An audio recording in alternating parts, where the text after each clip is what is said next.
مومن اللہ کی عبادت ہماتن گوش ہو کر پوری توجہ اور محبت کے ساتھ اللہ کی یاد میں محو ہو کر کرتا ہے، اور اس میں نماز وہ عبادت ہے جسے دین کا بنیادی ستون اور عقیدہ توحید کے بعد، ایمان کے بعد دین کی سب سے پہلی بنیاد قرار دیا گیا ہے، عقیدے کے بعد، اور اس کو ایمان اور کفر کے درمیان خط امتیاز قرار دیا گیا ہے۔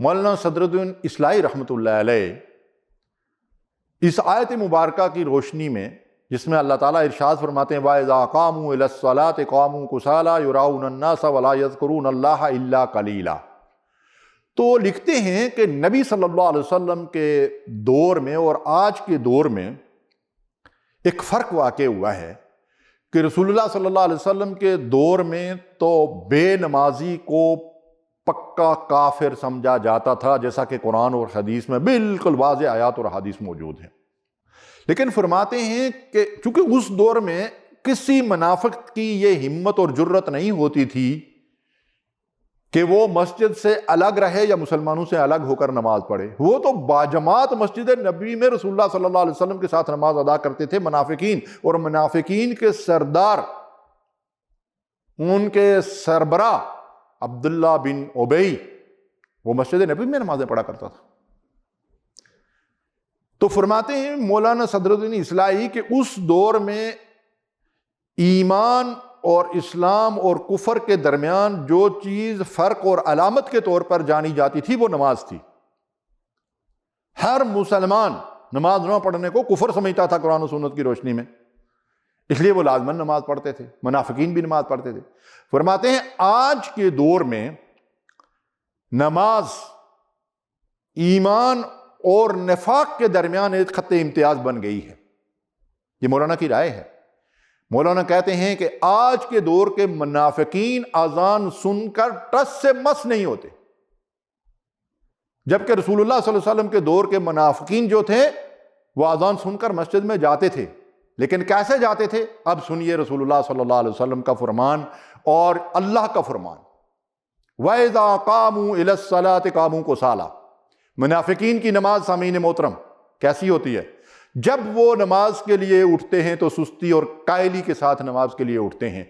میں اور آپ اگر نماز کے لیے اٹھتے ہی نہیں تو پھر تو بات ہی ختم ہو گئی نا، پھر اسلام اور ایمان کا دعویٰ صرف نو کے زبان تک محدود ہے، ایمان اور اسلام دلوں کے اندر داخل ہی نہیں ہوا، چھٹی۔ منافق کون ہے؟ جو سستی اور قائلی سے نماز پڑھتا ہے، یہ نہیں کہ نہیں پڑھتا، یہ نہیں پڑھتا اس کو چھوڑ دیجئے، وہ تو گیا۔ جو سستی اور قائلی سے نماز ادا کرنے کے لیے اٹھتا ہے وہ منافق ہے۔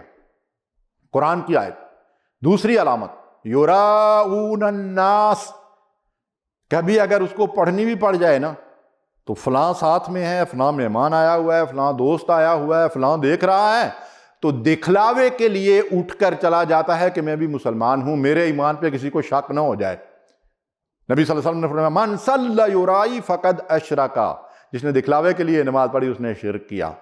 تو یہ دکھلاوے کے لیے کبھی کبھار کا نمازی جو ہے یہ اس کی دوسری نشانی ہے نفاق کی، قرآن مجید کے اندر بیان ہوئی ہے۔ تیسری نشانی وَلَا يَذْكُرُونَ اللَّهَ إِلَّا قَلِيلًا، نماز میں جلد بازی اول سے آخر تک، تیز تیز فر پڑھنا، رکوع اور سجود بھی درست نہ کرنا، نماز پڑھ کے اگر جماعت کے ساتھ ہو رہی ہے تو امام سلام پھیرے تو وہ دروازے سے پیٹھ دکھاتا ہے، سب سے آخر میں جماعت میں شامل ہوتا ہے۔ اس لیے نبی صلی اللہ علیہ وسلم نے فرمایا مسلمانوں کی بہترین صف پہلی صف اور مسلمانوں کی بدترین صف آخری صف ہے۔ میں اور آپ اپنا جائزہ لیں کہ کیا میں اگر نماز پڑھنے کے لیے مسجد میں جاتا ہوں تو کہیں آخری صف میں ہی تو میرا نمبر ہمیشہ نہیں لگا رہتا؟ انا للہ و انا الیہ راجعون۔ اور اس کے بعد ایک علامت یہ بیان کی گئی مذبذبین بین ذلک لا الہ ہؤلاء ولا الہ ہؤلاء، نہ یہ پکا مسلمان اور مومن ہے نہ یہ پکا کافر ہے، یہ منافق ہے، کبھی ادھر ڈواں ڈول رہتا ہے کبھی ادھر ڈواں ڈول رہتا ہے۔ بے دلی اور بے اطمینانی کے ساتھ اللہ کی عبادت کرتا ہے، شک اور تردد کی کیفیت میں رہتا ہے، نماز کو چٹی سمجھ کر جو ہے وہ ادا کرتا ہے، یہ منافقین کی نشانی قرآن کے اندر بیان ہوئی ہے۔ اور بخاری اور مسلم کی روایت ہے، منافقین پر فجر اور عشاء سے باری کوئی نماز نہیں۔ انا للہ و انا الیہ راجعون۔ میرے بھائیوں، میری بہنوں، خدا کے لیے اپنے ایمان کی خیر بناؤ۔ اللہ تبارک و تعالی ہمارے دلوں میں ایمان اور اطمینان پیدا فرمائے اور ہمارا خاتمہ ایمان پر فرمائے۔ وصلی اللہ علی نبینا محمد۔